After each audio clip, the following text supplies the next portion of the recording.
buddy. Thank you. Welcome to Discovery Feeder. My name is Virginia, and I'm an animal care specialist here.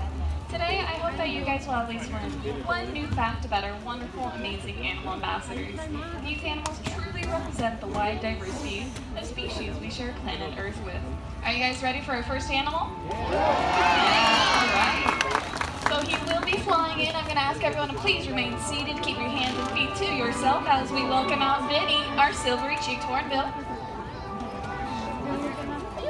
Now, he is named silvery-cheeked hornbill based on these very... Please remain seated, everybody. Please remain seated. Thank you. So as he flies by, you guys might notice very beautiful silvery feathers on his cheeks. Vinny here does a lot of very good aerodynamic abilities when he's flying, so you saw that quick turn in his. That is one very special ability he has. Now, he is known as a hornbill. These are especially due to that very big cast on top of his head. Now, he uses this for a couple things, such as like amplifying his call, but the main big reason he has this is when he has a mate, a female. The female will live in a nest, a hollow, and he will use that thing to put mud around that hollow until it's all closed up. The female and the chicks are all inside. He will be that main provider for that female and chicks as the chicks grow throughout those few months. So right now you guys are also witnessing some very special techniques here that we use at Discovery Feeder called operant conditioning, using positive training reinforcement. So whenever Vinny does something that we ask and that he does it well, he'll get some of his favorite treats, such as blueberries. In the case of like right now, we're going to do a special fig toss. He'll get a fig or a grape. And again, he shows off that aerodynamic ability. Let's see. These guys are native to Africa. You will find them quite often in big flocks, very different areas. They have a very distinct call that sometimes you guys will hear as you walk around land. It's a very odd cackle. Sometimes you'll hear it when you're walking on the backside near the wolves. Now, let's see. Part of the operant conditioning that I was talking about is that we give our animals choices. They have the choice to do something, whether or not they want to do it. They have the ability to choose. Right now, Vinny's taking his time and deciding whether or not to go down. He's going to see if he wants to fly down to Sarah, and there was Vinny, our silvery-cheeked hornbill. So next up will be another kind of hornbill. However, he is a lot different from Vinny in that he's not a big flyer. He actually is someone who loves to live on the ground. We're going to welcome out Max, our southern brown hornbill. Now, he gets his name due to those very beautiful eyelashes around his eyes. He is named after Max Factor, a very famous Hollywood makeup artist. Now, those modified feathers around his eyes protect his eyes from the dust and sun of the African savanna. His big beak is used for two main purposes. One purpose is to help dig out his prey, which can be mice, rats, and sometimes even snakes. And then, when he catches that, he will use that beak to pound his prey into the ground, and then consequently eat it. He has a very special adaptation that allows him to do this. His first and second vertebrae are fused, allow that pounding motion to work very well. You guys might also notice his bright orange pouch, and that helps with his calling. That was Max, our southern brown hornbill. Now, our next animal ambassador you guys might recognize from your own couches. We're going to welcome out Mondo, our domestic black cat. He will be coming out from over here. Come on, Mondo. There you go. So Mondo here is rescued from a local shelter. This is because a lot of times black cats are not adopted due to many different reasons. One reason is there's a very common myth that black cats are unlucky. However, I think he's pretty lucky to be here. Another reason is that a lot of people think cats are untrainable. Can you tell us a little bit about the training, Robin? Yes, it's going very well. I'm asking him to go to the stuff. Well, cats can be a little bit more challenging, but you gotta find their magical food, which in Mondo's case is usually meat baby food, but today he's more interested in what smells underneath here. He does get distracted out here, but we try to work through it. We let Mondo make his own choices. So the basic concept of training, come on up here, buddy, attaboy. Basic concept of training is you ask an animal to do something, you give them something they like. So every time I ask him to do something, he gets a little snack. Sometimes he likes other types of baby food, but it seems to work most of the time. Now he's going to do a real cute little circle for you. You're going to go that way. Okay, I'll take it. And a last little wave goodbye. Hello? No, you don't get to leave yet. Can you wave to everybody? Like this? Oh, that is the weakest wave I've ever seen. Yeah? Okay. I don't know about that, but all right. Off you go, buddy. This is the hardest part for him because he does not want to leave the stage. There's so many smells and grass and, well, fake grass, but grass. There we go. All right. How about a hand for Mondo? Good job, buddy.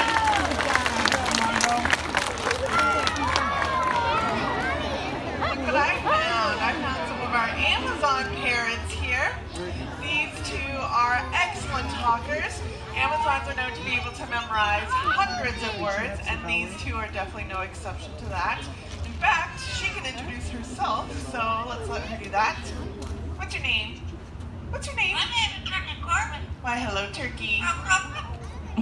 That's pretty good, right? I love that she has a last name. Yeah. Well, this guy is Popeye, and he's a yellow-naped Amazon. And Sarah, we're here to find out who is the best bird. Yeah, Turkey's in. Let's do We're it. in. All right. So in order to figure this out, we're going to have a little singing competition, and we need your guys' help deciding who is the better bird. So before we get started, they need to warm up because they are professionals. So Popeye, can you warm up?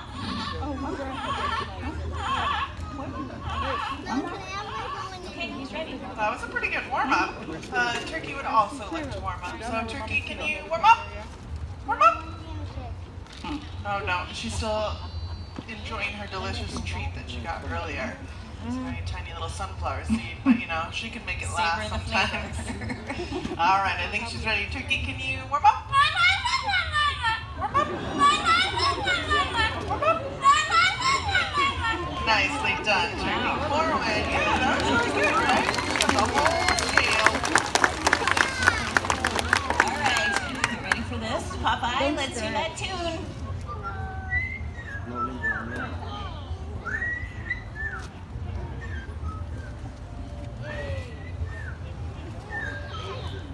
One more time. Alright, that was the theme to the Andy Griffith Show. And the oldie but goodie. That was a really good performance. It's going to be tough to beat, but I think Turkey could do it because she's going to be performing Let's All Sing Like the Birdies from the Tiki Room. So, Turkey, are you ready? Are you ready? Ooh. I don't think anyone was ready for that. I was not. All right, let's try that again. Turkey, are you ready? I saw that beep, you know. First there's a noise, now there's a beep. Wow, you got a lot of I know. excuses for that bird. Are you ready? Are you ready? Are you ready? Wow, just too many things went wrong. Sorry, Turkey. We'll try it again. Are you ready? Are you ready? Are you ready? Oh. Maybe we'll try the warm up again. See, you know, if that helps. Whatever you want. Can you warm up? Warm up? Warm up? Nope. She says no. So sometimes Turkey decides she doesn't want to sing, so instead we're gonna do some animal impressions. How about that? Okay, but that doesn't count, just so you know. We'll let the audience decide. So Turkey, do you want to do a dog? That was pretty good, right? Again, not a song, just to be clear. I mean, technically whistling's not singing either, so, you know. All right, so we're going to do another one. And can you do a chicken? A chicken? A chicken? There we go. Yeah. No. All right, I'm going to try one more time to see maybe if she'll sing. All right. All right, are you ready? Are you ready? Nope. Okay. Well, I guess I will ask to be fair, but, you know, I think I made myself clear. That was not a song. All right, who thought Popeye was the better singer? turkey core win. I mean, that was a lot. You didn't do that right. Well, neither did you. So, I think we'll just call it a tie. How about Okay, we'll take a tie, right? Yeah. That was very generous, huh, Turkey?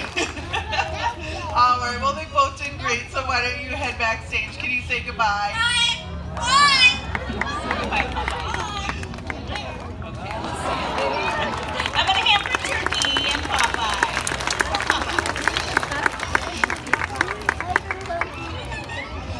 All right, I think Turkey still tried very valiantly there.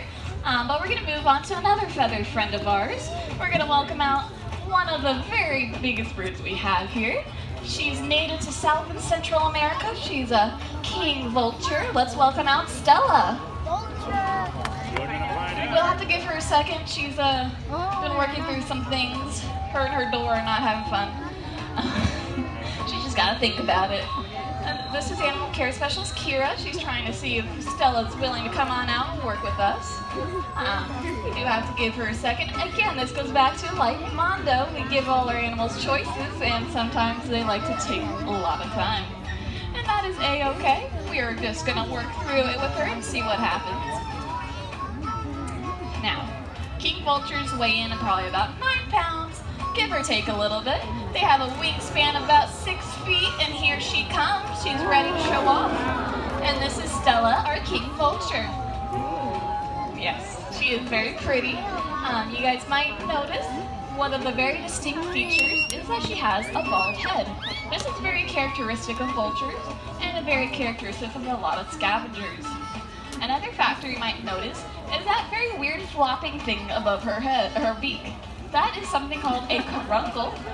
The bigger, the better that caruncle is, the brighter it is, the more healthy and successful that king vulture is. Now, one thing she does like to do is sunbathe sometimes, so she might take a bite. Oh, there we go. Flying does take a lot of energy, so walking does usually her favorite method of movement around. Now, as I was saying, she is a scavenger. One reason they are called king vultures is that they have a very strong beak and that they're oftentimes the first to rip open a carcass to let other animals eat. And that was Stella, our king vulture. For our next guest, I do have to grab a little prop for her. Let's see. There it is. So this prop is used for one of our other vultures that we have here. His name is Lautrec, our turkey vulture. That was not him, that's Kira still. Let's see if Lautrec is ready to come on out. There he is. He's going to move away from the speakers. That sounds like a great idea.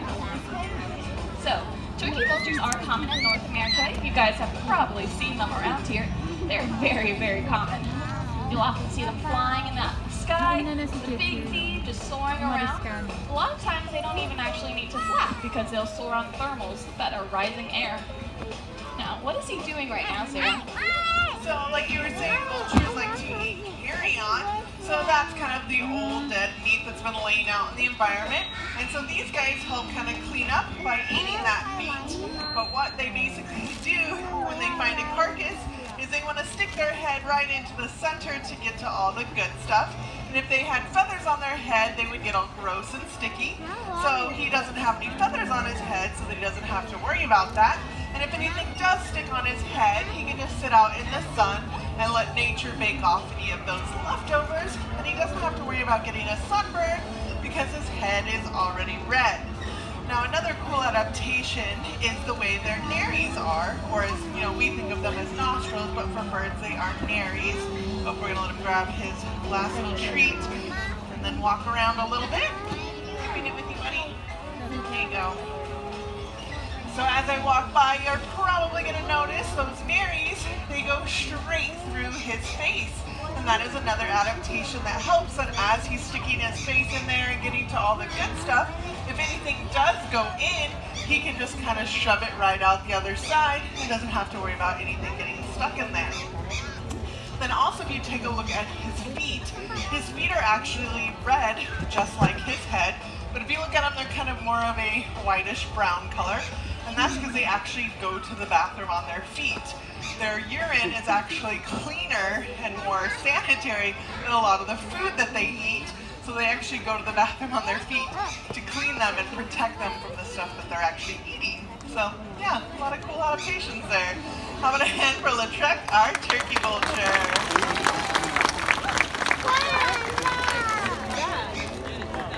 Alrighty, well joining us next is the smallest member of our bird flock here. His name is Basil Bob and he's a Patagonian conure and he will eventually be making his way through this tree, but lately he's wanted to not come through the tree. So just like everyone else, you know, takes a little bit of time for everybody to participate. Come on over here, Bob. Alright, how you doing? You having a good day? Alright, before we get started, I need a very brave volunteer from the audience who has a dollar bill. I know that's hard these days, but a 5, 10, 20, whatever you got is just fine. How about you right there in the black t-shirt? Oh, I wish I could do that. Can I have Alrighty. Okay. You're good. Come on. Where are you going? I need you. Alright, what's your name? What is it? Joe. All right, Joe, fold that dollar bill in half for me. Okay, fold it in half again. Half again. Okay, now fold it in half one more time. We're gonna make a square out of it. Okay, Joe. Joe, hold that in your right hand like you're pinching it. Okay, walk up those stairs until I tell you to stop.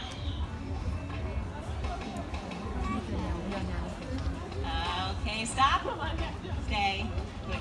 All right, Joe, hold your arm out to the side like that. You're one with the dollar. You like birds, right? Yeah, I hope so, because here comes one. Oh, and he left you a feather. All right, come on back here, Bob. Joe, thank you so much. You have a wonderful day. All right. Anyone over here have a 20? Oh, look at all those hands. Wow. I don't know why I'm working here. Okay, Joe, where'd you go? I'm kidding. Come back over here. I'll give you your dollar back. You can go up the staircase if you'd rather. Go back up about where you were. Well, I'm not just gonna eat. Sorry, Henry. I'm not ready. All right, that's good. Now put out your right arm like you had it, and your other arm too. Both arms. Now flap really hard and come down here and get it. Go, Joe! You're a great sport, but I'm kidding. You gotta go back up those stairs. All right, Joe, just put out your right arm with your palm flat facing up to the sky, and Bob will do the proper thing and take it back to you airmail, won't you, Bob? Oh my goodness, just see his whole face. Bob, this is where you have to take it back. It's part of the drill, dude. Thanks. All right, drop it in his hand. Good job. Come on back here. All right, Joe. Nice job. How did a hand for Joe? And Bob. Get my back. 没有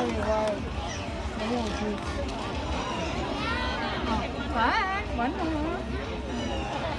Try to get it. Give him a kiss. Oh no. It's my turn, sorry, I missed my cue. So if we wait for our next ambassador, we'd be waiting a very long time. We'll be welcoming out next the slowest land mammal. Can anyone guess what that might be? Y'all are so smart. We will be welcoming out Ginger, our two-toed sloth. She will come out from that direction whenever she's ready. Sometimes, again, she got to come in slow and make sure she's making an entrance. And just because it's a sloth, what do you expect? Anyway, as we continue to wait for a second, you guys having a great time today? Yeah? Have you guys seen any other shows yet? No, she's the first one. There she is! This is Ginger, our two-toed sloth. There are a couple types of sloth in the world. Divided into two-toed and three-toed. The main physical difference is that two-toed sloths have two toes, and three-toed sloths, you guessed it, have three toes. It's very shocking, I know. Another distinct difference is actually the color of their coating. Two-toeds like Ginger here are generally brown all over.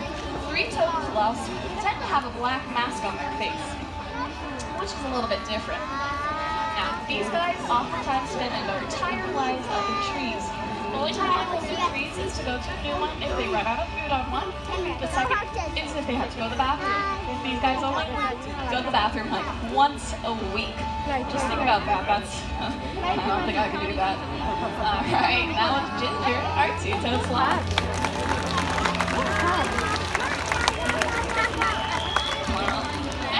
welcome out some of our very colorful friends to the stage. You might recognize some of them. They're also parrots. And here is Apollo, our hyacinth macaw. And up above, we'll be welcoming two more. I'm going to ask everyone to please remain seated. Keep your hands and feet to yourself as there will be birds in flight. First up, will be Gracie, our scarlet macaw. She can take her second to launch herself. Oh, see? There she is. Our next friend is Callie, a military macaw. She again likes to take her time, and there goes Apollo. There he goes. He just wants to make sure you guys were not looking before he went.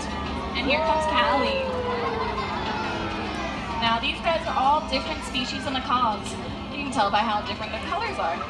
Despite how different their colors are, this actually unifies them, and it helps camouflage into their natural environments. They are native to Central and South America, where there are jungles, and therefore a lot of bright colored fruit, flowers, trees, and so on. They're a lot different from our environment here, where we just got a lot of green. Now, one big thing about macaws that everyone might notice is that they have ginormous beaks. These beaks are used for a couple different things, but right now they're showing off the favorite thing is to crack open some nuts and eat the insides. These guys can use these beaks to move around, they can hold their whole body weight by that beak, and so on. The bite pressure of these can range between 700 to over 1,000 pounds per square inch. This can break a broomstick in half easy. Now, unfortunately, most of the macaws you see here are part of species that are endangered or near extinct. In fact, 5 species of macaws have already got extinct due to poaching, habitat loss, and the illegal pet trade. These guys do not make great pets. However, if you ever decide to have a parrot as a pet, make sure you do tons of research. Adopt from a reputable breeder or just from a local adoption agency. Now, if you guys have any questions, we will be up here on stage if you want to come down and ask us. Otherwise, everyone have a Six Flags Day, everybody. Bye-bye.